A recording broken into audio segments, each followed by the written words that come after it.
Smooth start as always. The break hasn't improved my movement skills. Hello, everybody. It's been a while, hasn't it? And there's been a few changes for me. It would be, I know there's quite a few people that said they were going to be watching. If you are, please do through the comments say hello and say where you're watching from. These shows work better when there's lots of interaction from you, and it's the last one of the year. And what a year it's been! Here we go. Who's going to be first? Hey, hello, Bev. How you doing? Good morning to you too. And you'll feature it later on, Bev. So stay on.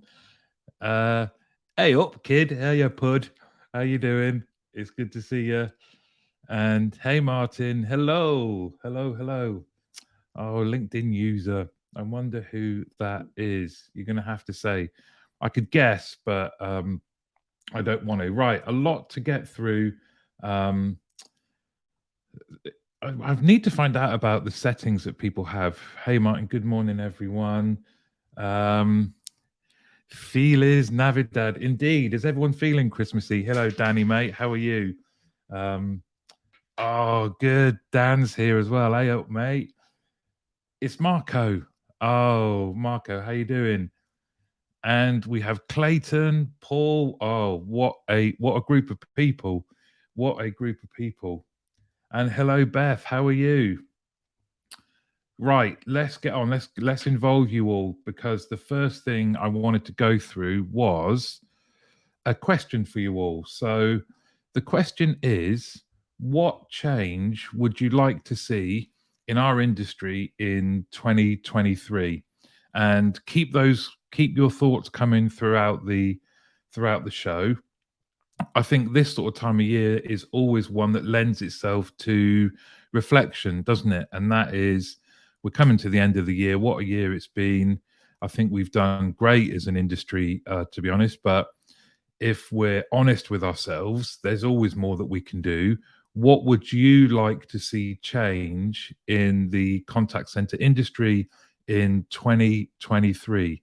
Please do let me know. I always think I'm not one of the smartest in the room, certainly with the people that have already said hello. I'm definitely not one of the smartest, but I'll kick us off. I would love to see somebody make a real case for communicating to their customers and the wider world that their contact center really is the most important part of their business, and that in that way we elevate agents to being real brand advocates and customer problem solvers, and that we pay them accordingly. I'd love to see the importance of brands contact centers really be elevated in 2023. But I'd love to know what you think, and we will have this little ticker running along the bottom. So what do you think? What should we or what would you like to see change in the contact center industry? And talking of change, I have undergone a bit of a change. Some of you may have seen, if you follow me on LinkedIn, that I have, at the ripe old age of 48, and just with the recession heading, I am going to be self-employed. So, bit scary, but I'm really excited about it. Anyway, let's have a look. And I know I'm a little bit behind these. Sorry. Turning your contact center into a profit center rather than being a cost center. Really good point, Paul and Banksy. And I think it's often the case, isn't it, that people perceive them to be cost centers. We always look for, I know companies always look, oh, where can we save costs? Let's go to the contact center. So I'm right behind you on that one. Danny, for organizations that claim to put their people at the heart of our business, actually understand what that means. Lovely. I love that. Um, and it's the same when you hear people say, oh, we're a family. That's always a bit of a red flag, isn't it? I'd love to see you become the Martin Lewis of contact centers, sat on the breakfast TV sofa. Yeah, me too. You can see my little legs maybe not even touching the ground of the sofa. Thanks, Bev. Um, supporting vulnerable agents and team leaders, not just customers, and doing something about it. Again, so true. We've got people dealing with vulnerable customers that may be vulnerable themselves. I'd like to see contact centers promoted as a career of choice to the outside world. Perfect. Perfect. Hey Barry, how you doing, mate? Me and Barry did a podcast yesterday. Let's keep driving that it's a career and not just a stopgap. Very, very true. And we have Chris, consistency in message, less confusion in the industry, more collaboration and focusing on what matters most. And this Chris is a man that doesn't just talk the talk, he walks the walk. And that collaboration is something that I know Chris is taking steps on to bring us all in the industry some consistency of message. So very good point, Chris. We have, hello mate, all good. All good. And don't know why it's showing me as anonymous. It's Julie Morchew. Hello, Julie. How are you doing? It must be in your settings, but it's love to see your smiley face. As I was saying, I'm going to be doing some. I'm going to be going self-employed, and I'll get this out of the way quickly. Don't worry, there's lots of good stuff coming. But do you want to become a partner of the podcast or this show? I only want to work with a few people. There's only a couple of spaces left. So if you're interested, please just let me know. I'm going to be doing some in-person events, seminars, webinars, and finally, it was born here and I haven't yet done it, but we're going to do it next year. And that's the contact center campfire. So if you'd like to be involved in that, please just email me and let me know.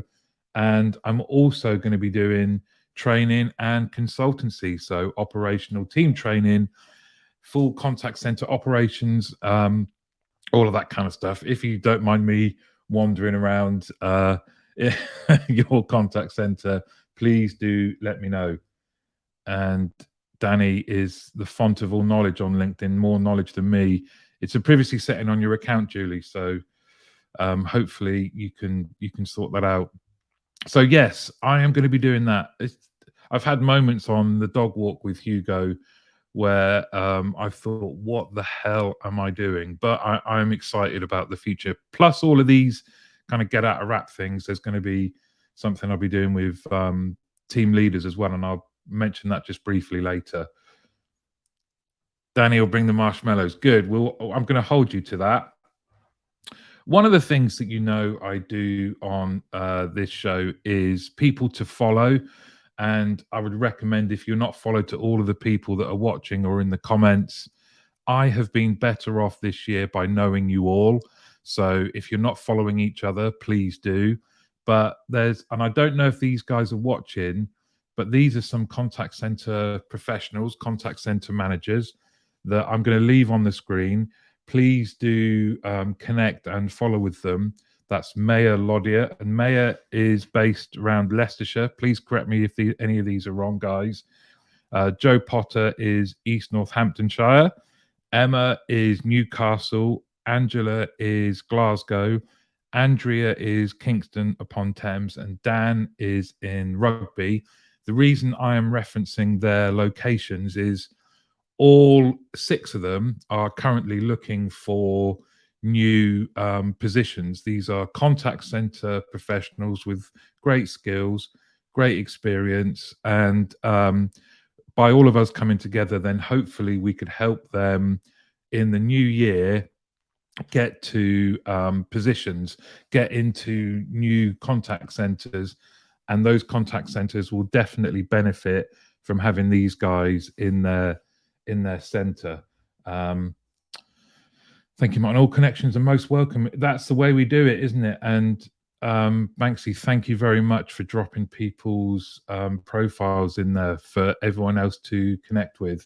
This is the true sense of network and connection, and we can do a lot more of this in our industry. So those are my people to follow. So thank you, mate. Let's move on now. I don't know who's watching, but I heard something this week and I just thought, I've got to share this. And this was from the amazing Helen Beaumont Manahan, who I have to say now I used to work with. It's a bit sad, isn't it? I used to work with, but we will always remain very, very good friends. And Helen is awesome. And this is an amazing tip. It's a nice little acronym, and it's great for meetings and coaching sessions. And it is WAIT. And that is something I'm not evidencing that right now, but whenever you're in a meeting, do you often find that maybe someone is talking too much, or maybe even you're talking too much? Using this acronym is a really good way of self regulating yourself, but also you could talk to someone else about it afterwards in a nice, helpful way and say, hey, do you think you should try this out? It's called WAIT. And that is, why am I talking? And if you're not adding value, then you're just filling the air. And I think it's also brilliant for coaching sessions. So if you find yourself in a coaching session, yesterday in the podcast, Barry shared something with me, a really great tip about coaching. And that was, when coaching, when he discovered the power of silence. So he might make a point and say, what do you think of that call? And the agent maybe responds and says, it was all right. Your temptation is to fill that gap. So this is a great little reminder, by staying silent. And Barry, spot on, the power of the uncomfortable silence. If you can hold that silence, then the person that you're coaching is more likely to fill it and go, well, maybe I could have done this, maybe I could have done that. And then they give you something and you can start working with it. So, or let me just mention these because these are important. Andrea there, thank you, Banksy. And then Chris, brilliant. The forum's hiring. We're looking for a contact center specialist to come and join our team. Wow, what a great job that would be. Absolutely. You get to work with Chris and Phil, and some amazing other people. Brilliant. And here we go. And Dan. Dan took some finding. Okay, brilliant. So thank you, Helen, for that. And thank you, Barry, for your tips yesterday, which will be in the podcast next week. I mentioned you earlier, Bev, and the reason being is that you shared something, and I think it was this morning. This gives you a little indication of sometimes how I'm scrambling behind the scenes. But I wanted to share something that you posted. And again, if you're not following Bev, please do follow her. And I believe, and I can't believe this is the case, but Bev is also available. And what an amazing asset Bev would be to a contact center. She can do everything. And most importantly, she brings her personality to any organization. And what a great person she is. But let me share this with you and see what you think. I'm an early bird. You are. I read this whilst I was walking Hugo, whilst he was in a ditch somewhere. So this is 5 reasons contact center tech is not being utilized effectively.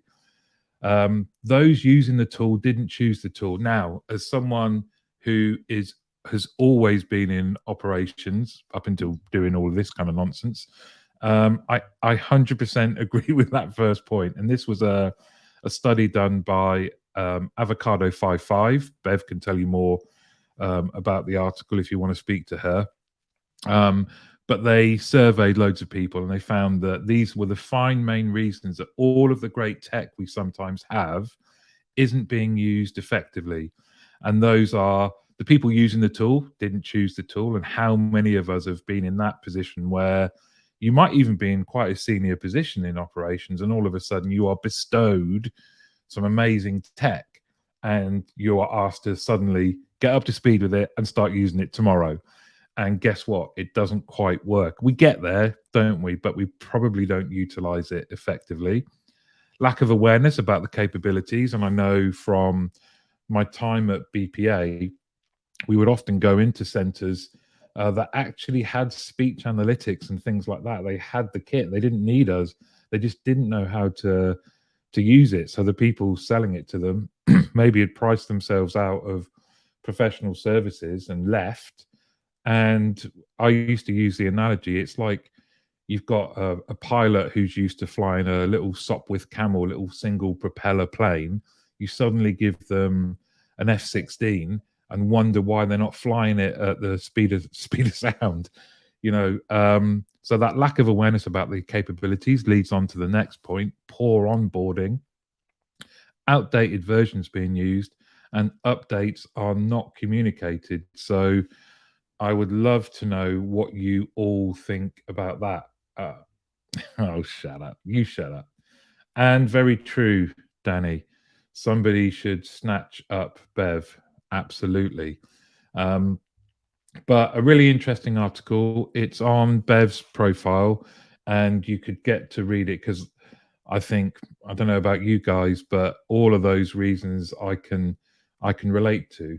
And of course, we also have Banksy from Mojo CX on. It'll be interesting to see get your view on that. What do you think? You guys are at the forefront of tech. Would you agree with these things? Is that the kind of thing that that you see, Danny? Engaged employees who believe what they do matters will smooth the sharp edges in processes, systems, tools. Don't underestimate that importance. Very true.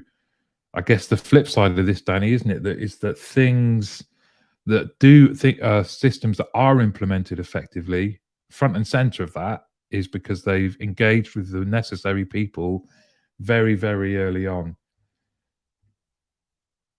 Do change with your people, not to them. 100% agree with that. Spot on. Excellent stuff. Isn't it good to be back? It's great to be back. I don't want to get all emotional, but love you guys. Right. Time to get serious.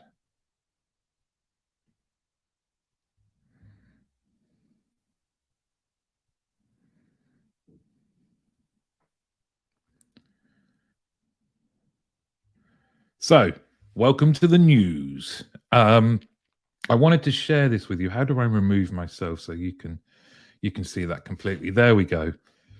I don't know if you can still hear me now, though. This was an article that I saw, and I would love to get your views on it. And also, if you find interesting bits of news, please do just email me or message me on LinkedIn if you think it's worth including in this show. I will be doing the shows more regularly now because that's going to be my job. So this was a article by Max Contact, and it was in contactcenters.com. Oh, yeah, is it that? Yes. And what they did, they analyzed the UK's top 50 brands websites and then used a polling company to survey 2,000 people. And what they found was 72% of online companies in the UK are uncontactable by phone, with just 28% of the UK's top 50 brands having a contact number on their website. I will share the link to the article in my newsletter tomorrow, and you can see some of the brands that they reference, and they are very well known. But I just found that staggering that only 28% have their number on the website, but it does relate to my own experiences, and I wondered if it relates to yours too, that you have to kind of go on a bit of a mission to find companies' contact numbers. Over a third of the customers say the challenge of making contact has made them anxious or caused some serious stress, especially in the run up to Christmas. And almost three quarters, 72% of consumers surveyed, believe that companies are deliberately making it harder for them to get in touch with them to avoid having to invest time in helping them. And it would be great to hear what you think about that. Completely agree. I think that was about the previous point, Banksy, wasn't it? Disengaged will actively look for issues. I love the Zappos model. They see any CC conversion as dedicated time for their brand to shine. So they overinvest in frontline resource. That is brilliant. I love that, Danny. I'm going to have to check that out. But what do we make of this? And I think, maybe related to the ticker tape at the bottom, we all talk about call deflection, or it's talked about in the industry, let's say, as a tactic, as a strategy. This is, for me, is the output of that you have consumers and customers, of which we are all them, saying, look, this is a nightmare. I do want to talk. With the article, the headline, though, it says the death of the phone, and I think we've just heard that so many times. I know maybe it's good copywriting that people want you to click, and it worked. It worked for me because it did make me look. But I think I've changed mine to top companies unavailable by phone. We know, don't we, that people still want to communicate with us through the phone. Why are we making it so difficult to them? Why don't we have more companies doing this? Over investing, making it easy for you to contact them, rather than it being like a bit of a maze. And I know that we're utilizing other technologies, but I think this is fascinating that 2/3 don't have a phone number, with only 28% having a number on their website. That's madness. Now, going to, here we go. Hold on a second. And I know I'm a bit behind. Bear with me. I think it's a fair reflection. So many missed opportunities to improve customer relationships, capture important information, serve customers in the channel they see as important, and cross upsell where the contact is appropriate. Lots of these conversations are transactional, hence easy to convert. Really, really good point. There's a place for everything, and I think it doesn't do our industry any good if we remove voice as a channel for our customers. There you go. Voice is and always will be the most important channel. So true. Let's move on to, whilst that's thought provoking, let's move on to some really positive news. If you've now started following, I had to set up a company account on LinkedIn, get out of rap. I won't spam you, I promise, but I did just ask for people to contact me about the good news, because you never ever really see this. It's buried, or sometimes it's not even shared. And our contact centers and our industry do some amazing things.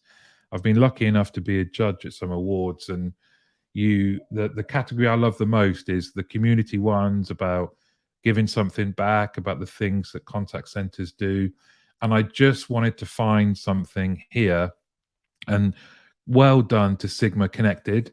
They donated £5,000 of supermarket vouchers to 50 vulnerable families, and what a difference that's going to make. Preston City Council Contact Centre has been helping families through the cost of living crisis. They specifically set up a team to help people get access to loads and loads of services that they probably didn't know. They've been not only sharing information, but helping, hand-holding people all the way through the process. Lemon Contact Centre, Martin and people like Helen have coffee mornings for Macmillan. They have food bank collections, and they support a local charity called Zoe's Place. And from my own experience on BPA Quality, always do something every year. They complete challenges like the Three Peaks to raise money for the Exeter Foundation, raising tens of thousands of pounds. Please do let me know of any other contact centers that is a good news story where we're doing some positive stuff in our industry, because wouldn't that be great to hear more of that? Right. Let me just catch up with some of these comments. My main man, Dan. It's an interesting one. We still have voice, the lion's share of the contact. However, usually CSX metrics will point towards digital channels having higher levels of satisfaction. Then couple that with business efficiency, I can understand, whilst I don't agree, the movement for a lot of companies. It's a really good point, Dan, isn't it? And I think the CSX metrics being positive for the digital channels, maybe it's because customers are just getting exactly what they want quickly. Um, there is a movement, but I think there needs to be balance, and I know that's exactly what you guys do. I can't ever fault the Nespresso team. They absolutely rock the known world, the Nespresso team and Dan's team. I'm powered by it this morning.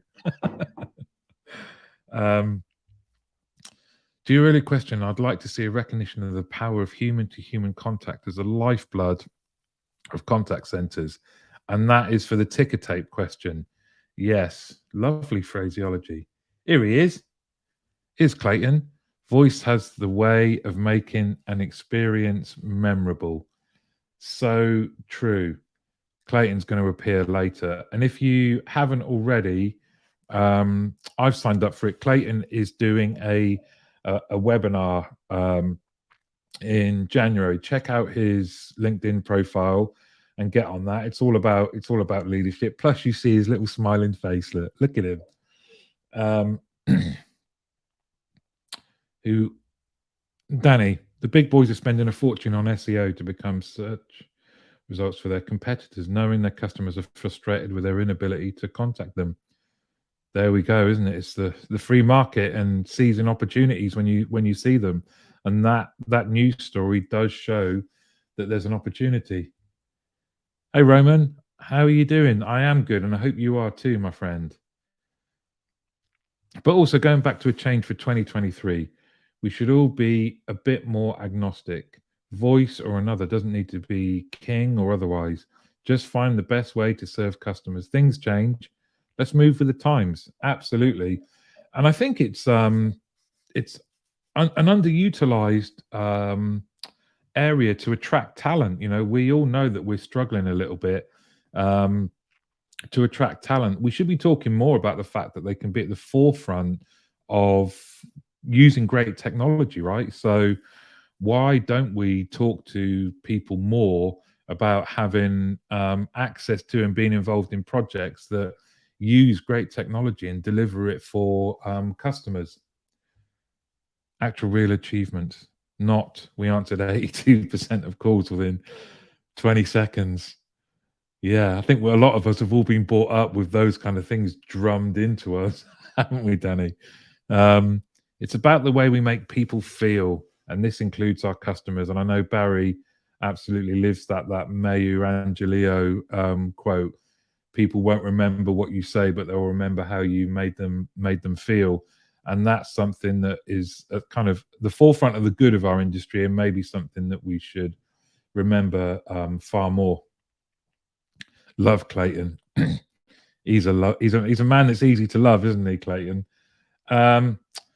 Mike, hello, mate. How you doing? The expansion of the GDPR Article 22, a new article on the use of AI at all levels of customer engagement. Mike, you are going to have to educate me on that one. Hopefully, we're going to have time that you can just drop in the comments a bit more on that, because Mike is a subject matter expert on all of these types of things. But what do you mean by that? I would love to know. Paul Banks, the love is strong. All right, you two, get a room. This is my show. Right. So moving on. I don't know if I mentioned. I don't know if I've done. It's on my YouTube channel, but I was at the expo and did a talk about team leaders, and the team leaders. I always orientate towards them. We all say that they're the most important people in our industry, but I wanted to share my thoughts on what we need to do more of. I think for team leaders.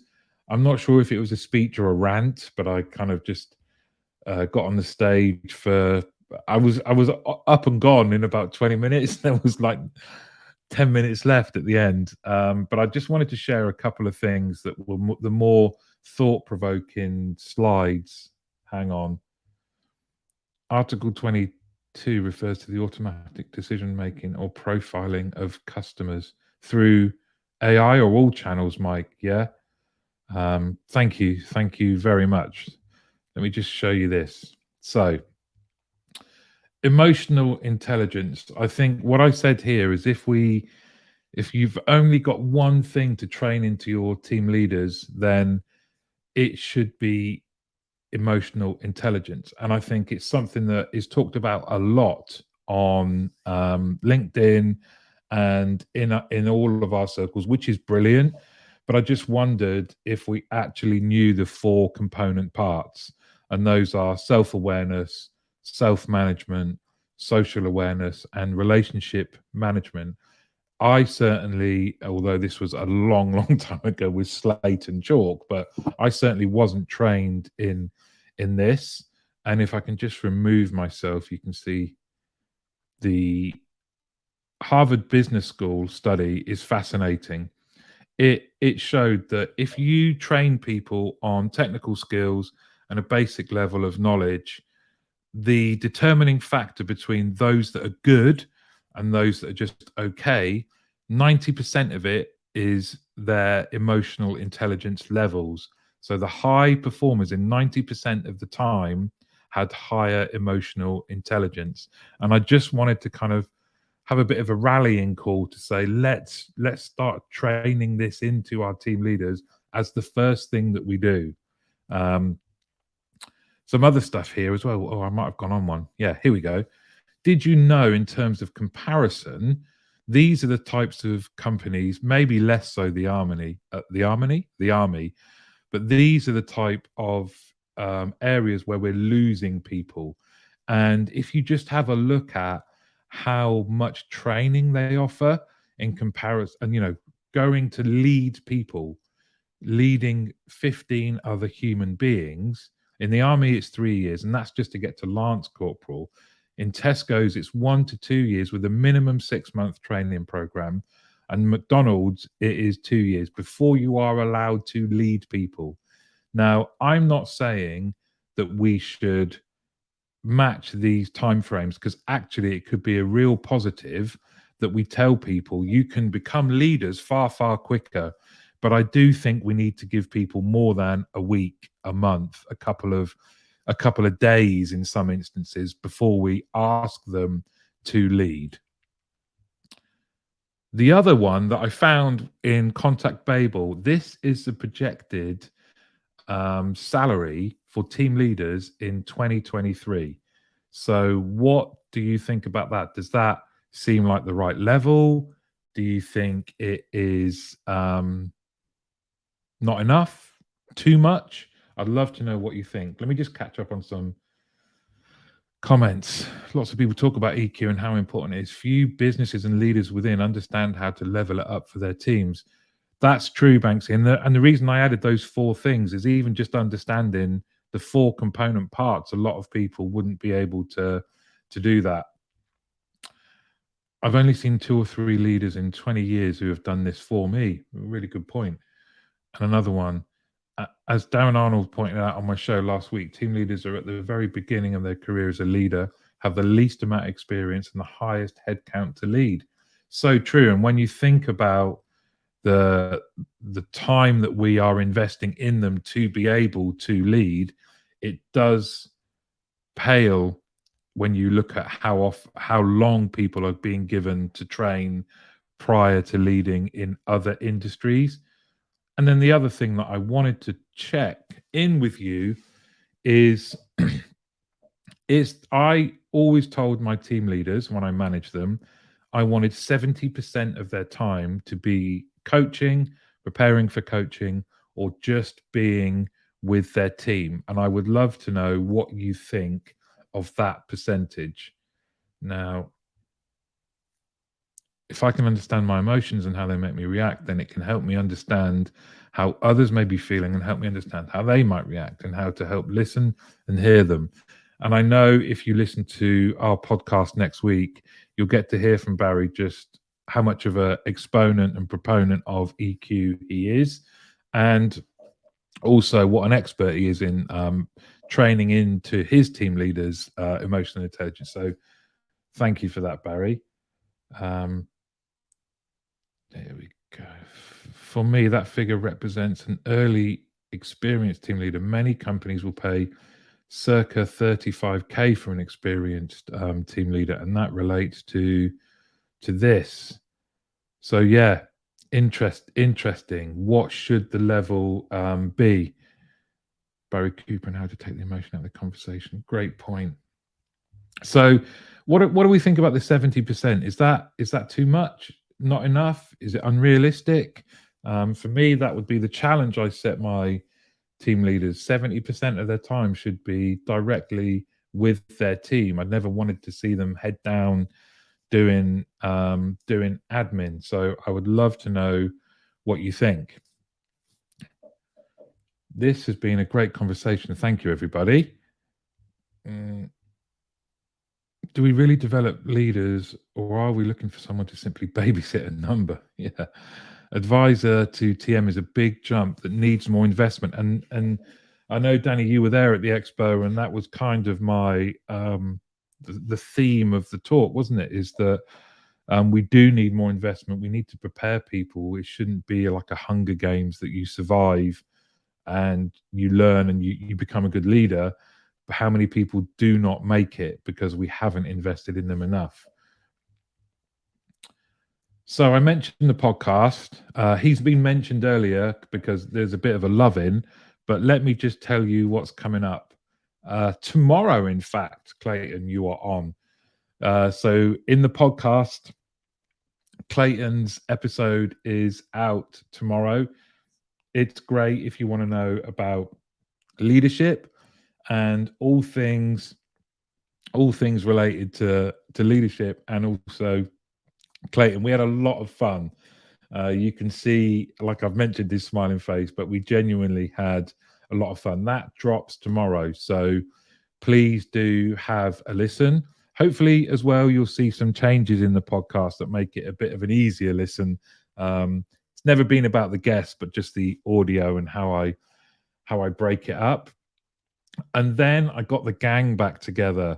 Both of these have already been recorded. Also at the expo, unlike my talk where there was a lot of room left, there were a lot of seats available.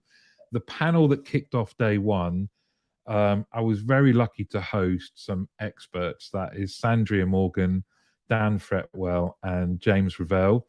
And the challenge that I posed them with was to talk about the future, of contact centers. And whilst we had a couple of questions that we talked about beforehand, the conversation went off in some really interesting places. And for many, it was certainly a highlight of the expo. So I loved doing it. I thought, even though, and genuinely, there were people stood around the edges to listen to these three, I loved doing it. I wanted to get everyone back together, and we just recreated. It went off on another couple of tangents, but that is out on Friday. I got the panel back together. We had a brilliant conversation. These three guys are lovely, full of knowledge, full of opinions, and that will be dropping on Friday. So there's two really nice episodes there that I hope you like. Danny Wareham, time with TL is the best development time you can ever spend. We have to do more of this. So I've kind of teased a little bit as we're coming to the end of this show, and thank you so much for hanging with me, staying with me. But I've got a little teaser for you. This is coming in the new year, and I am putting together a team leader community. If you want to be involved, or you would like your team leaders to be part of that, please just let me know. It's going to be launching in the new year. I've been very lucky that a few of the people on this show right now have helped me with the testing. I really do think it's going to make a difference, and I would love for some of you to be involved. But as we come to the end of the show, I just wanted to wish you all a Merry Christmas and a Happy New Year.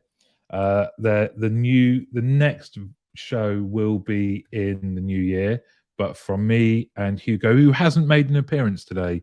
The walk this morning was longer than usual, so he's probably still asleep. But genuinely, I'm only in the position of being able to take this step into being self-employed because of many of you that are out there now. So I hope you have a lovely holiday, a lovely Christmas, a lovely New Year, and it has been a pleasure. Oh, here we go. Sorry, but I'm lucky enough to work with Dan Fretwell. His passion for CX and QA is amazing. Thanks, Beth. And genuinely, he's such a lovely guy, and he brought a lot to the panel. So thank you for that. Happy Christmas. Yes. Thank you too, Bev. Thanks very much. And all the best for your new venture next year. Merry Christmas, everyone. Thank you so much. And have a lovely time. And thank you for staying with me.